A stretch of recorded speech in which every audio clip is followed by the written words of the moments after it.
Welcome, everyone. Thank you for joining our conversation. My name is Lorena Garcia Duran. I am the Global Leader for Diversity, Equity, and Inclusion at Ashoka, and I will be your facilitator for this session.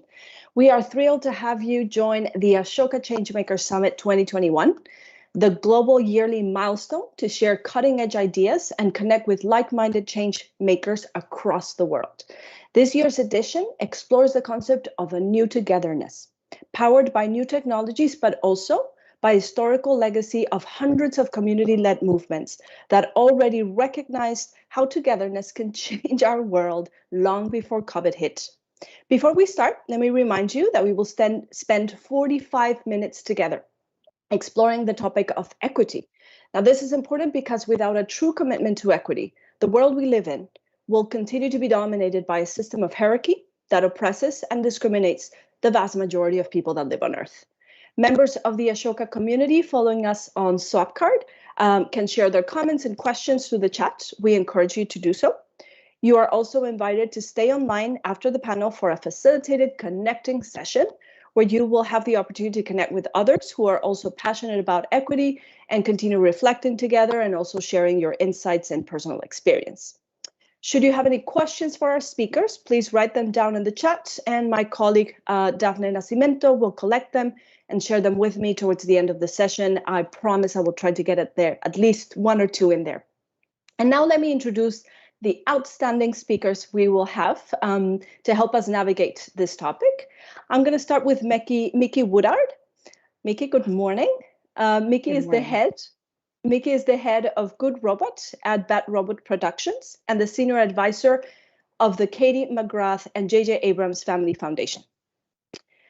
I will follow with Yvonne. Yvonne Moore is the founder and managing director of Moore Philanthropy and the president of Moore Impact. Good morning, Yvonne. Then Vicky, I'm not doing an order on your screens, but that's fine. Vicky Leach is the Director of Diversity and Inclusion at Zalando SE. Welcome, Vicky. Good afternoon, Vicky. And last but not least, Beric Allain is the Global Head of Diversity, Equity, and Inclusion at eBay and a board member of eBay's foundation. Welcome, Beric. So in order to kick off the conversation, allow me to do two things. First, I would like to make a quick land acknowledgement, and then I would like to provide a little bit of narrative to just get us to understand a little bit what I consider equity, and then we'll hear from our speakers. Since we're all in so many places around the world, let me be the one that offers a land acknowledgement on behalf of all of us. I live in the city of Los Angeles, in the west coast of the United States of America. The land I live in is the occupied land of the Chumash people, a Native American community who has lived in this land for thousands of years, some believe more than 15,000. When Europeans arrived in this land, there was an estimated Chumash community of 20,000 members. By the end of the 19th century, there were a little bit over 200 Chumash people left.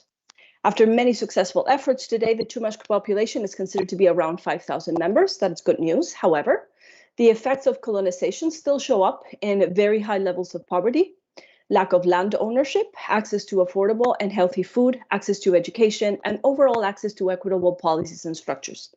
I invite you all to learn more about the current effects of colonization, wherever your locality is. And if interested, please read about the worldview of the Chumash. I am sure you will find it fascinating. I also wanted to start with this acknowledgement because it directly connects to the concept of equity, the topic of our panel. In simple terms, to me, equity is the acknowledgement of historical, institutional, and systemic barriers that perpetuate the system we all live in, a system that is based on hierarchy and oppression at all levels. May I repeat that? To me, equity is the acknowledgement of historical, institutional, and systemic barriers that perpetuate the system we all live in, a system that is based on hierarchy and oppression at all levels. And so the question that frames our conversation today is the equity revolution changing our organizations, our corporations, our sectors? And so let's start by sharing some of the biggest challenges we have been facing inside of our organizations. We certainly don't want to push you to get in trouble. You don't have to share details. You don't have to share names. But as much as you feel comfortable, Would you share with us some of the biggest challenges you have encountered as a DI leader or DI guide inside of your organization, corporation, or sector? What are some of the biggest challenges you've encountered when trying to push some equitable practices? And I would love to throw this one to Mickey. Let's start with Mickey. Oh gosh, I'm starting. So first, just thank you. This is an exciting conversation. So honored to be participating with this panel. I really appreciate the space. For me, I would say a couple things. I work in entertainment. And so when you're talking about equity and really looking at how to bring in inclusive storytellers, looking at the pipeline and the system, it's entrenched. This system has been in place for hundreds of years at this point, and it makes a lot of money the way that it is. And so starting to break down those silos and have real conversations is difficult work to do. We're committed to doing it at my company, and I am proud of that. But I would say, when you mention hierarchy, this is the industry, for that. When you've got unions and all of these other areas that you've got to actually rip apart to create equity, it's a day-by-day challenge, absolutely. Wow, Mickey, that's a great introduction, and we'll come back, and we really have to talk about stories and storytelling and narrative because it's playing a huge role Yes. in this whole situation. So who would like to follow Mickey? I know that each one of you are in different sectors, so I can leave it out. I'm happy to, because I think Mickey touched on something. And you know what? I want to echo her thanks and gratitude for being invited to join this panel today. Really excited about this very important conversation. And when I think about especially what has recently occurred in the past, call it 2 years or so, the need for education, the need for awareness building is one of the areas I've recognized we just need to do more of. There are a lot of folks who are entrenched in the system who are winning and don't even recognize that they're winning because they just have never really had to think about a different lifestyle. They never had to think about a different way of being or living or experiencing the world. So when all of these issues are being bubbled up and they're all over social media and in the press, there are a lot of folks out there who are like, wait a minute, I didn't even know this was happening. Can you help educate me on what took place, on what exactly has happened in the world? And it's interesting that it becomes one of the greatest barriers for us to move past, especially in this age of technology and the internet, when you could easily Google any topic. We have many leaders who have great intentions, but they're just completely unaware of what has taken place in the world and historically in different regions. So I see education as being one of those greatest opportunities that we have to really drive this work forward in a meaningful way. And I think a lot of that bleeds into the conversation around biases and the role biases play in continuing inequitable systems. But education, open, honest conversation, absolutely one of the greatest areas of opportunity for us. Thank you, Barrick. And that reminds me a little bit that a lot of the education, and I'm sure you have experienced this, a lot of the education can be brought and can be put in place in front of people. But if they don't necessarily take that big step of doing their own education, of starting their own journey, those are the challenges that I'm seeing trying to get DI. You can put things in front, but people are going to have to take that next step. And I wonder, Vicky and Yvonne, if you have any ideas, any experiences that you would like to change in trying to do that. It's so first of all, thank you all so very much. And I think I should be clear about the fact that I'm speaking for the sector not as a DEI expert. I'm speaking as someone who's been in the sector for 23 years. So just to be clear, I don't want any things in the chat. I think that first, the biggest challenge for philanthropy has been keeping promises. We're very good at pledges and letters of support, but I think it's been keeping promises. And there's an excellent report that just came out not too long ago called Mismatched, and it talks about the $200 billion in pledges and what's actually been deployed. It'll be. So, and yeah, so that's the first thing. I think the behavior change is what's not coming along or not following the learning. I think there has been a lot of learning. But philanthropy, I think, also struggles with issues of acknowledgement that they too might be a part of the problem, that they too are a part of the problem. I used to work in child protection when I was in my young days, and the law talks about omission and commission, right? So, are you acting as a racist, or are you actually not saying anything when you know someone else is acting as a racist, right? When it comes to child protection, both of those things under the law are actually illegal. So I think philanthropy has been struggling with the fact that, our mission and our vision, what we're supposed to be living for, is love of humanity. But as a colleague of mine said in South Africa, she said, we need to talk about abusive love.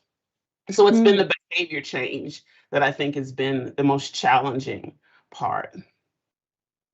Yvonne, you touched on something that we were talking the other day about, which is, what's a DEI expert? Like, who is a DEI expert, right? Like, we're all trying to learn. This is a learning journey. And a lot of times people in our organizations, in our sectors, are reaching out and saying, so tell me, you're a DEI expert, how do you do this?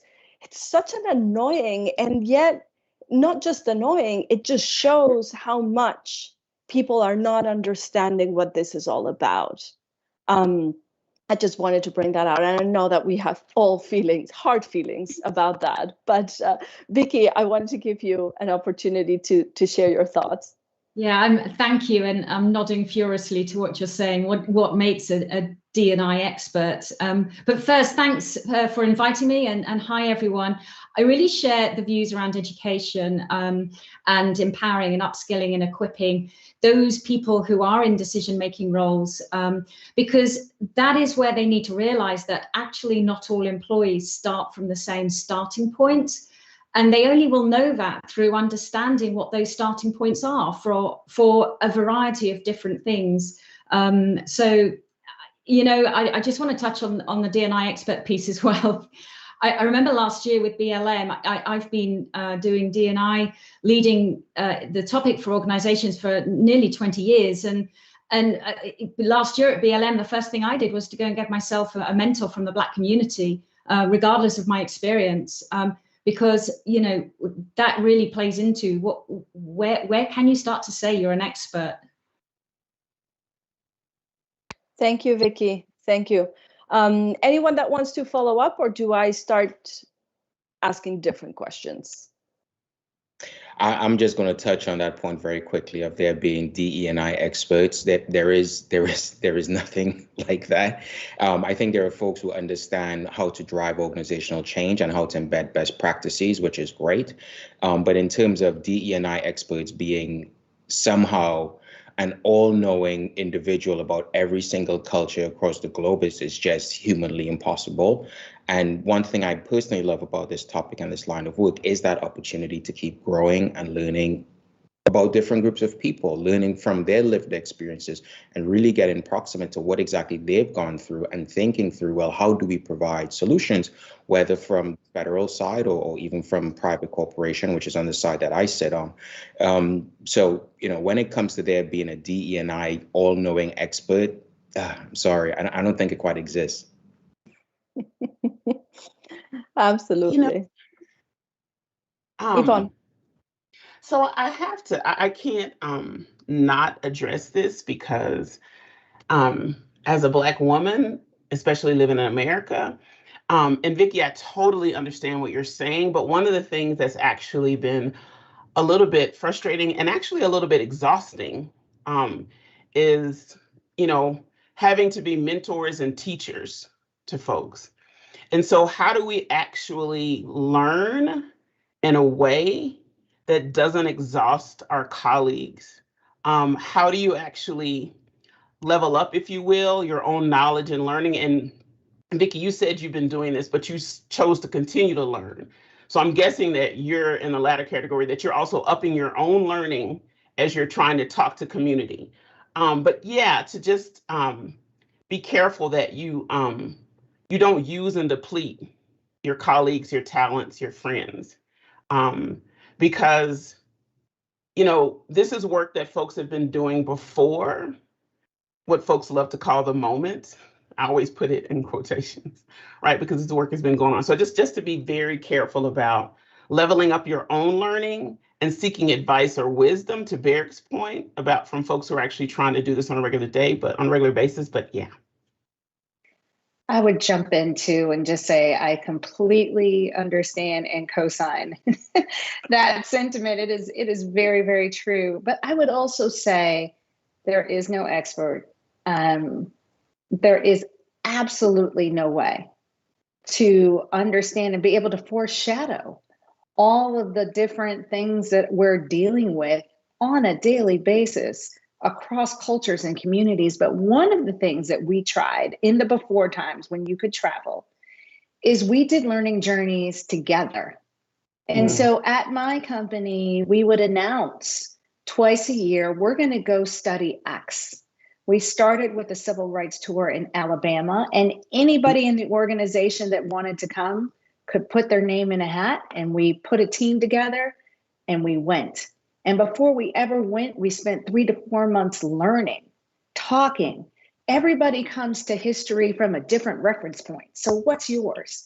And how do we start to foster trust and vulnerability in conversation before we ever go into that difficult space? Because the only thing that I've found that actually changes someone is you have to care about somebody, and to care, you have to be curious. And so how are we really trying to foster that kind of environment that's not just theoretical?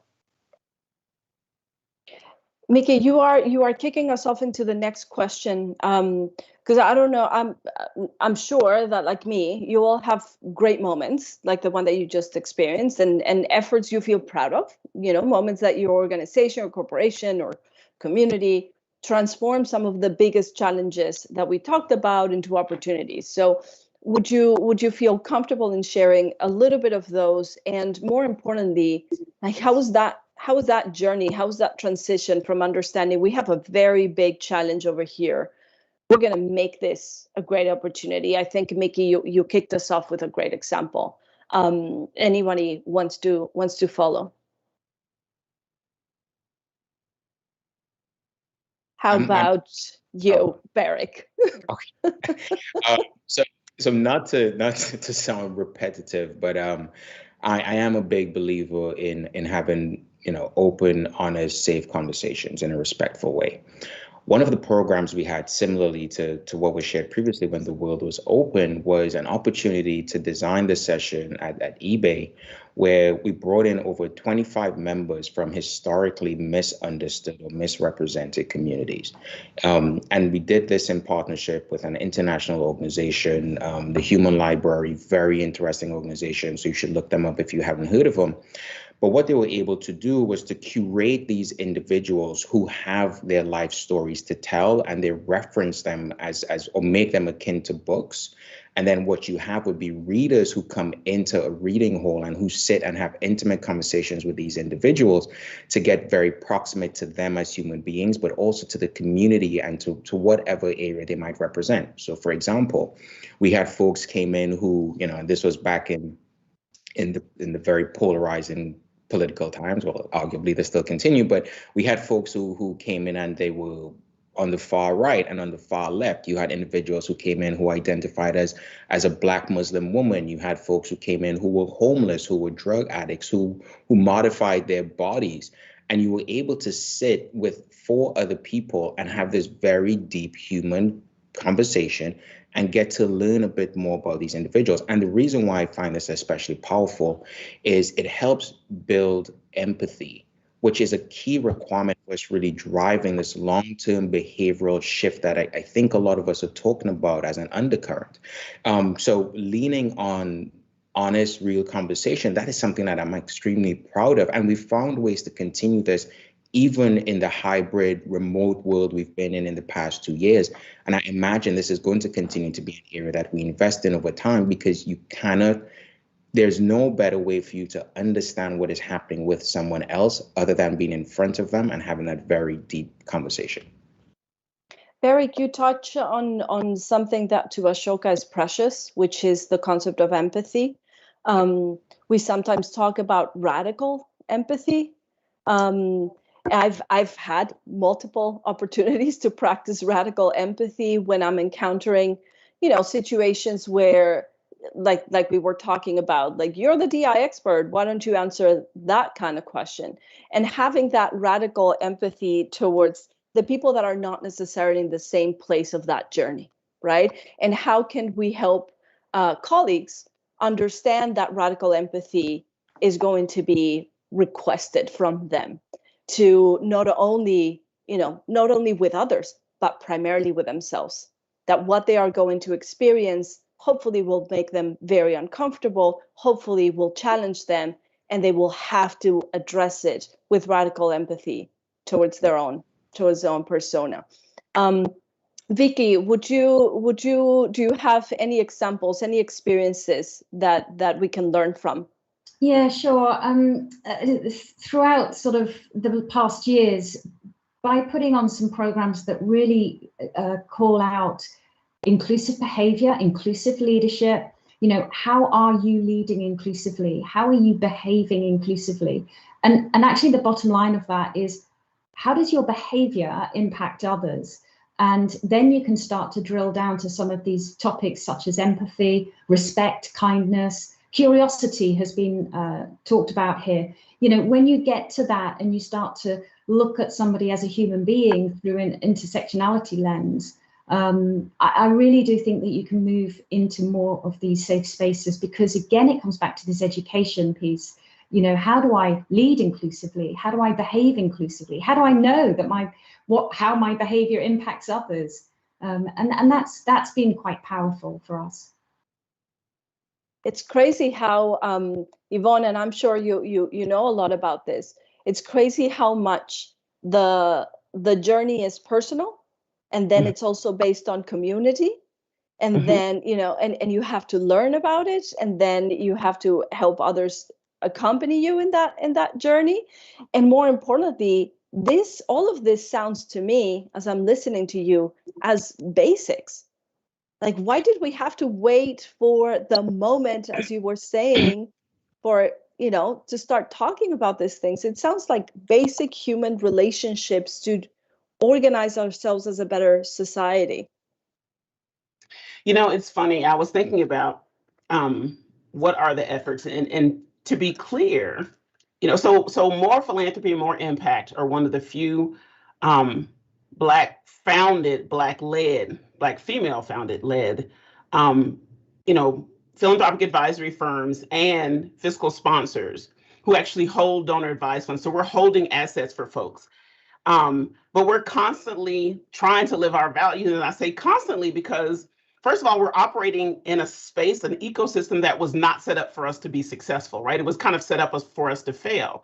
And the other thing is that with people of color, privilege allows you, I always say privilege allows you to sit very comfortably in your denial, right? And what you need to know, people of color, is that you also, because we've been acculturated or assimilated, that you too actually have the ability to, carry on some of the same behaviors as what we think of as white supremacist behaviors. So, you have to be very careful. And so we're constantly trying to live our values. Just because I'm a Black woman doesn't mean that I don't actually, I have to be careful of how I operate, that I don't actually replicate, right, some of the oppressive behaviors that are happening in a white dominant society. And so it's how we do our hiring. It's how we do our banking. It's how we do our investments. It's how we do leave. Like, how do we actually do vacation for our staff? It's constantly, we have a multicultural staff. Everyone comes to this work understanding that our values are number one. All of our partnerships, it's not just a few of our partnerships. And it's actually a struggle. to do that, both for ourselves and then actually in the ecosystem we operate. So yeah, it's constantly. It has to be at the forefront of your mind on a regular basis. Yeah. Miki, I know that you started sharing a story of a good opportunity, a good learning opportunity, but there's a very interesting question that I have in particular for you because of the field, the sector that you work in, and it also comes from one of the listeners, and it has to do with the power of those stories. Like, have you seen change not only in your own organization, but in others in the sector? Have you seen real change of storytelling starting to commit to equity, not just diversity? Because as we all know, diversity is a little bit simpler to understand, to grasp, but equity is far more complicated. I wanted to ask you, and also from one of our listeners. I think I have, but I think there's a long way to go. Both things are true. You know, I think of it as first, who's telling the story? That's the first change. So if I look at Sound of Metal, or if I look at Minari, it's also what stories are being told, because who's telling the story is going to impact the stories that are shared. And so for us and others in the entertainment space, what we've really started doing is going all the way from the script to the set, looking at every single inflection point. And also, as was stated earlier, how are you consistent about that? And so who's in the writer's room?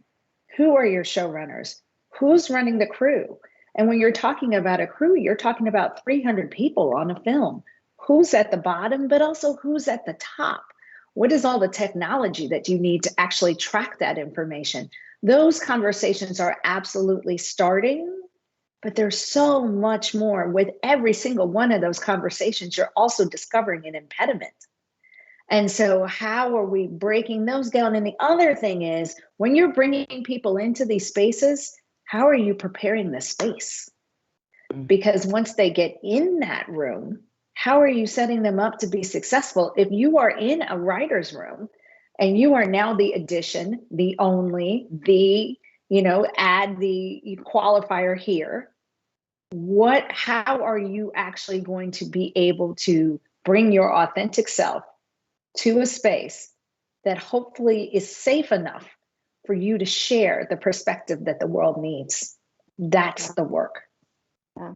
Yeah, I personally have seen mistakes around that, right? Creating the diversity, inviting the diversity into the room, and then nobody has done any work in terms of inclusion. It just backfires. All of that effort could go very, very wrong. I've suffered that one.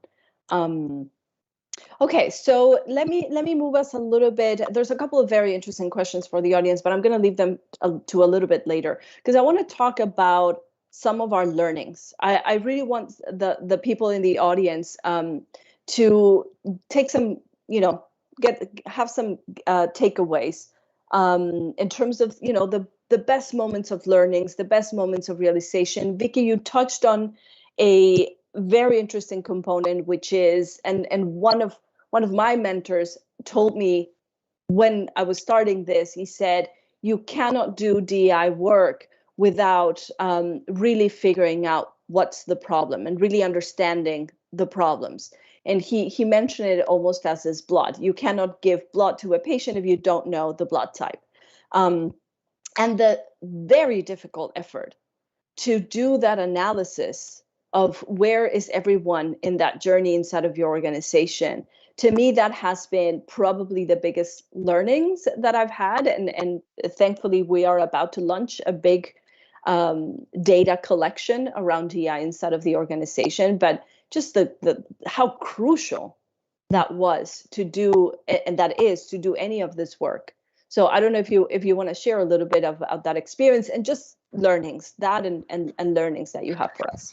Yeah, I mean, the data conversation is a really big one for D&I practitioners. What can you collect? And that differs between countries if you're in a global role. And so this data conversation sort of sort of has to stop somewhere, because you're never going to get to perfection. And you can do the data through quant and qual and really deep dive into D&I surveys to get more information and behind the demographics and the experiences that people live. But we mustn't get stuck in the data conversation because then we don't move to action. And I do think some leaders enjoy staying in that conversation because it's comfortable, right? But we have to move on from the data conversation, because we're talking about real life experiences from people from all different backgrounds. So let's find those real life experiences, because that's where the pain points lie. And therefore we can create approaches as a result of that. But yes, we know we have to start with metrics. It is finding what the baseline is, the blood type, what is it? But this can be difficult. But once we move on to action, and what goes with action is measurement. You have to try to measure the best you can on the action you're taking. Brilliant, Vicky. Thank you. Who would like to follow? I'm not going to call on you again, Barrick. Don't worry. Yvonne. So, Lorena, I actually have to ask you to ask the question again, because you're talking about our learning journey, correct?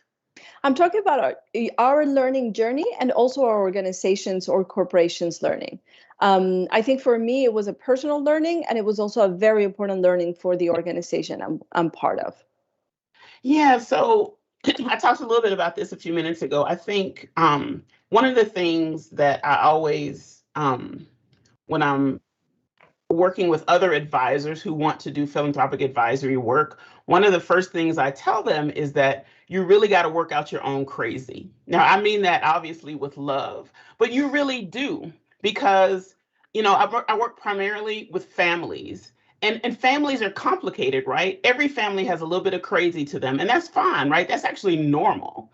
But when you throw something into it like wealth or mental health or illness, right, it just makes things a little bit more challenging.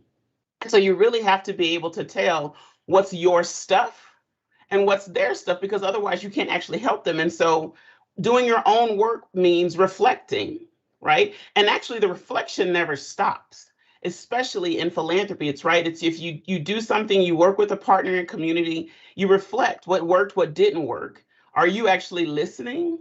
I think one of the things that's been the most challenging during the last couple of years is actually, there's a really great piece on dismantling racism. It's literally 14 characteristics that actually kind of help you understand what white supremacy behavior looks like. And I think the most disturbing part was finding out, ooh, Vaughn, you do that.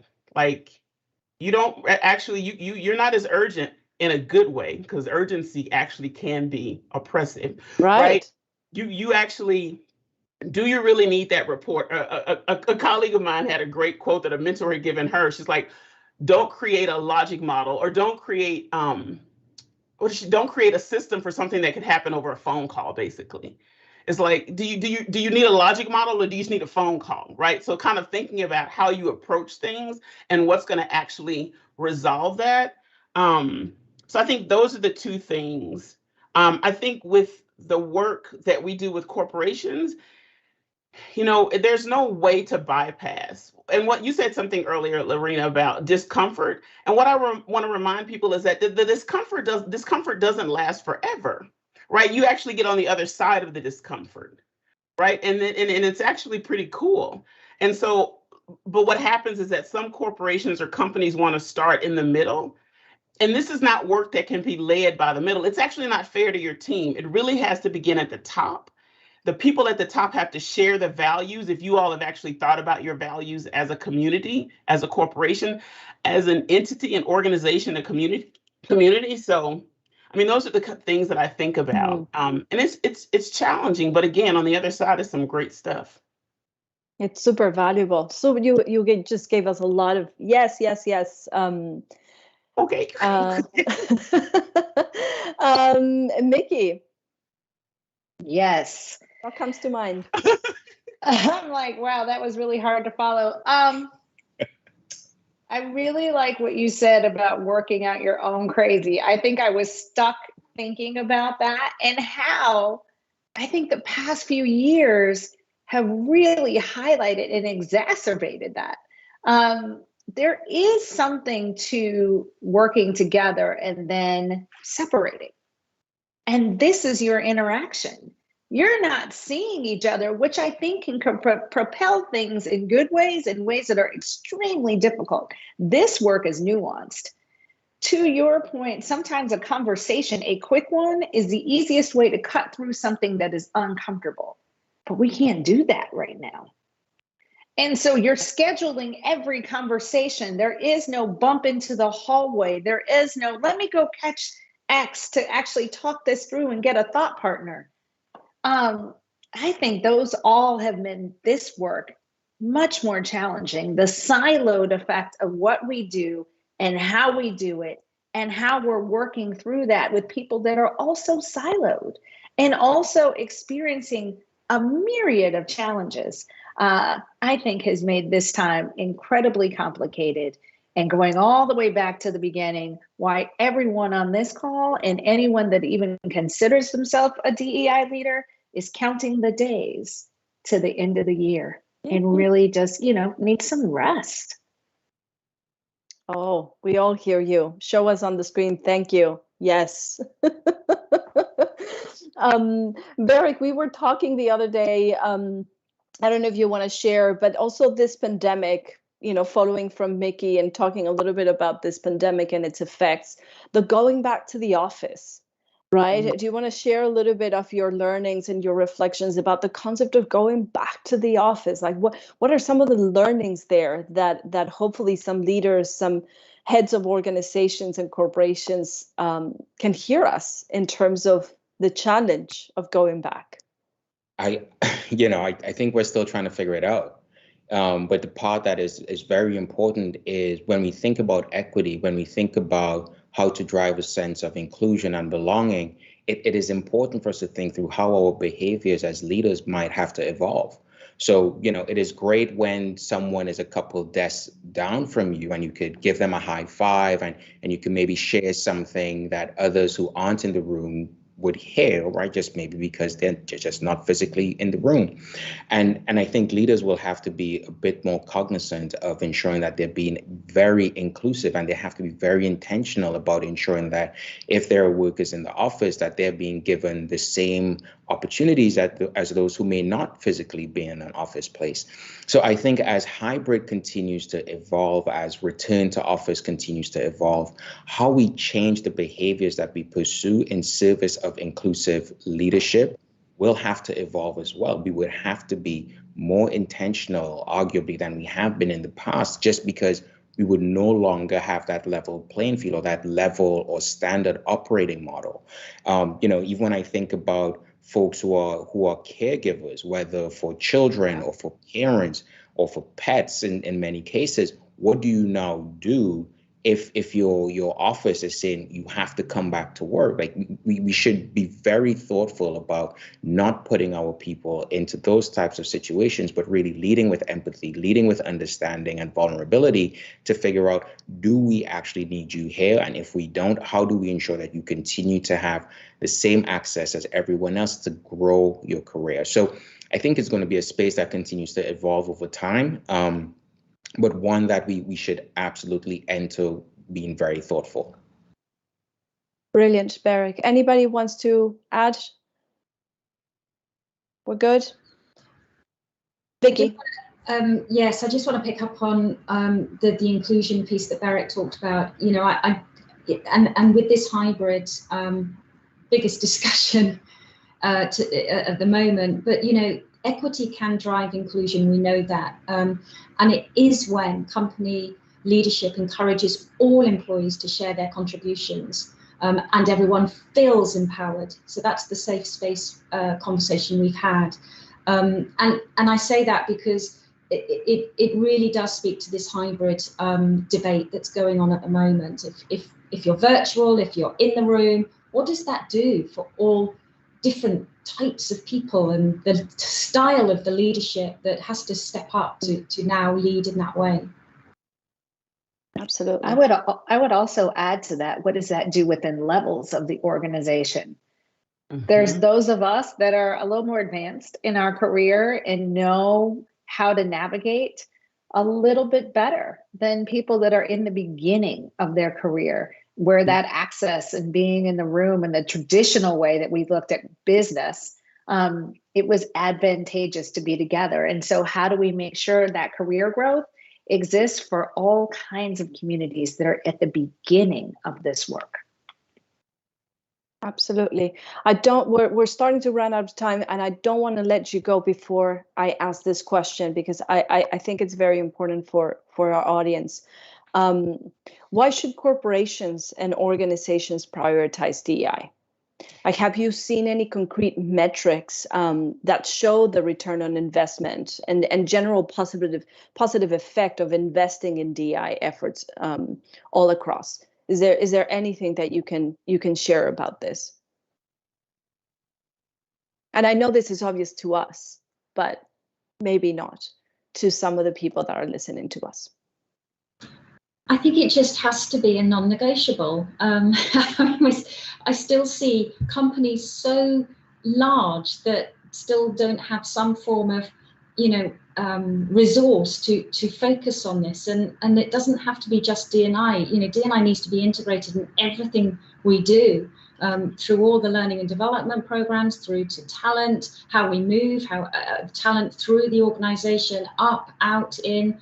This is, until we integrate D&I into every thread that we do as any organization, and push the accountability into every leadership, and I think that's where we'll see impact more.